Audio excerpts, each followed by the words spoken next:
हरियाणा की जेलों में सबसे बेहतर योजनाओं पर चल रहे काम को लेकर हरियाणा डीजीपी मोहम्मद अकील का बयान सामने आया है, जहां उन्होंने बताया कि जिन कैदियों का व्यवहार जेल में ठीक है, उनके लिए ओपन जेल और सेमी ओपन जेल बनाने की योजना शुरू की जाएगी। साथ ही उनके लिए जेल में फोन की सुविधाएं भी मुहैया कराई जाएंगी, ताकि वो अपने परिजनों से बात कर सकें। क्या कुछ और कहा उन्होंने, वो आप सुनिए। बहुत सारी योजनाएं हैं हरियाणा में। मैं समझता हूं कि बाकी कंट्री की किसी भी जेल पर अगर कोई योजना है तो वो योजना हमारे यहाँ ज़रूर है और ज़्यादा ही योजना है। जो पुरानी योजनाएं हैं उनसे एक्स्ट्रा कुछ योजनाएं अभी जो शुरू कर रहे हैं हम, ओपन जेल और सेमी ओपन जेल की स्टार्ट कर रहे हैं। ये क्या है सर, ओपन जेल और सेमी ओपन? ओपन जेल का कंसेप्ट ये है कि जो कैदी जिनका व्यवहार जेल के अंदर ठीक है, कोई क्राइम नहीं कर रहे हैं, सफिशिएंट टाइम भी हो गया है, तो उनके लिए जैसे हमने कुरुक्षेत्र जेल में अभी एक पेट्रोल पंप स्टार्ट किया है, तो उसी तरीके का पेट्रोल पंप यहाँ यमुनानगर में भी स्टार्ट करने की योजना है। इसके साथ ही जो फर्नीचर और जो अदर प्रोडक्ट्स इस जेल के अंदर बनते हैं, उनके लिए शोरूम भी बाहर लाने की योजना है, जिससे कि कैदी आके बाहर जिनके ऊपर फेथ हमारा है, हमारे जो जेल स्टाफ का फेथ है, हमारा फेथ है, उनको बाहर ला करके और इस्तेमाल करेंगे।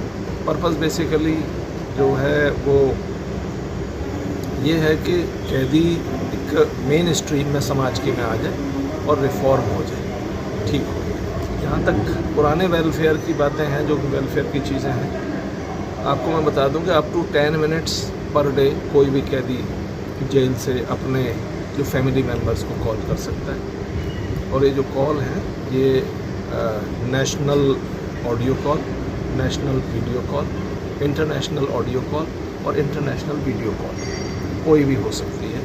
पैसा बहुत, जिसको कहते हैं कि बहुत ही कम है, 27 पैसे पर मिनट के हिसाब से पैसा हम चार्ज करते हैं। सर जगह तो फाइनल कर लिया आज जो देखना है थे जेल का पेट्रोल पंप के लिए? हाँ, जगह हमने अपनी तरफ से फाइनल कर ली, अब कंपनी फाइनल करेंगे और फाइनल करके और इसका प्रोसेस स्टार्ट। मार्केट कहाँ पर खोली जा रही है सर? जो मार्केट के जो शोरूम हम जो खोल रहे हैं, पहले से हमारी शॉप्स हैं, जेल प्रांगण में शॉप्स हैं और बराबर में भी एक और बिल्डिंग हमारी मौजूद है, वहाँ पर भी शॉप है। ये सर किसी न किसी जेल से फ़ोन की घंटी बज जाती है, कहीं फ़ोन मिल जाता है, कहीं से घंटी बज जाती है जेल में कैदियों की सर। लेकिन जब से सुप्रीम साहब आए तो आप फैसिलिटी देते हैं फ़ोन की, जेल से मोबाइल भी मिल जाते हैं, कहीं सूचना आती है कि फलाने गैंगस्टर। रहा हूँ कि मेरे को ऐसी सूचना कोई नहीं आ रही है, लेकिन इसके बाद भी हम इनकार नहीं कर सकते कि कहीं पर कोई किसी तरीके की कोई स्लिपेज किसी से हो सकती है या कोई जो जेल का कर्मचारी से गलती हो सकती है। इसको ध्यान में रखते हुए मैंने एसपी साहब मेरे साथ खड़े हुए हैं, तो एसपी साहब को मैंने रिक्वेस्ट करी है कि लगातार इसका जो एक सीक्रेट सिस्टम होता है मॉनिटरिंग का, इसके आसपास की जो टावर्स हैं उनकी मॉनिटरिंग करके, एनालिसिस करके और देंगे। तो अगर कोई पाया जाता है तो उस पर फर्दर कार्रवाई हम कर देंगे। अभी तक ऐसे नज़र में नहीं आ रहा है। सर पूरे हरियाणा की बात कर रहे हैं हम लोग? पूरे हरियाणा में ही बहुत कम है, बहुत ज़्यादा कम है। पुलिस के साथ कंबाइंड चेकिंग भी कराते हैं, सडन चेकिंग जो जेल की अथॉरिटी है उनसे भी कराते हैं, कोई इन्फॉर्मेशन बेस्ड भी कराते हैं, कोई और हमारे पास कहीं से भी कोई सूचना दूसरी स्टेट से भी आती है उसके बेसिस पर भी कराते हैं। तो जैमर की योजना कहाँ तक पहुँची? जैमर की योजना चल रही है, जो अभी स्टार्ट 2 तरीके से कर रहे हैं हम। कि जो जैमर हैं, जो हमारे एनसीआर की जेल है, क्योंकि जैमर एक बहुत ही जिसको बोलना चाहिए कि काफ़ी कॉस्टली आइटम है, तो हमारे 3G जैमर्स लगे हुए थे सोनीपत जेल में और झज्जर जेल में। तो उन जैमर्स को अपग्रेड करके हमने 4G के लिए कर दिया है। एक योजना गुड़गांव में और रोहतक, जो दोनों हाई सिक्योरिटी जेल्स हैं, उसमें अभी 4G जैमर लगाने की कोशिश कर रहे हैं। लेकिन अभी एक ये भी सुनने में आ रहा है कि जल्दी ही 5G लॉन्च होने वाला है, तो फिर ये प्लान है कि एक साथ जब 5G आ जाए उसके बाद ही लगाएं, क्योंकि बहुत ज़्यादा पैसा लगता है, 100 करोड़ एक जेल के लिए लगेंगे इसके। इसमें दूसरा एक और सिस्टम, नया सिस्टम करने के लिए प्रोसेस हमने स्टार्ट कर दिया है। एक टावर सिस्टम होता है, हारमोनियस कॉल ब्लॉकिंग सिस्टम है, तो उसके लिए भी जो इम्पोर्टेंट जेल्स हैं हरियाणा की, जो जिसको कहना चाहिए कि एनसीआर की जेल्स हैं, सेंट्रल जेल्स हैं, उनके लिए स्टार्ट कर दिया। जहाँ तक मैं समझता हूँ अभी तक यमुनानगर की जेल हमारी सेफ़ जेल है, और यहाँ इस टाइप का कोई मुझे नहीं लगता कि इस टाइप की कोई सर ये आवश्यकता है। हारमोनियम सिस्टम क्या होता है सर? आप कुछ पूछ रहे थे? सर मैं पूछ रहा था, तरीके से चल रही है जेल का जो मैनेजमेंट है, ठीक है अभी तक, और जो छोटे मोटे जो कमियां हैं, कोई और सुधार की ज़रूरत है, वो पॉइंट आउट करते हैं और ये कंटिन्यूस प्रोसेस है, हम लोग करते रहते हैं इसका। तो सर हारमोनियम सिस्टम के बारे में आपने बताया, वो क्या है सर?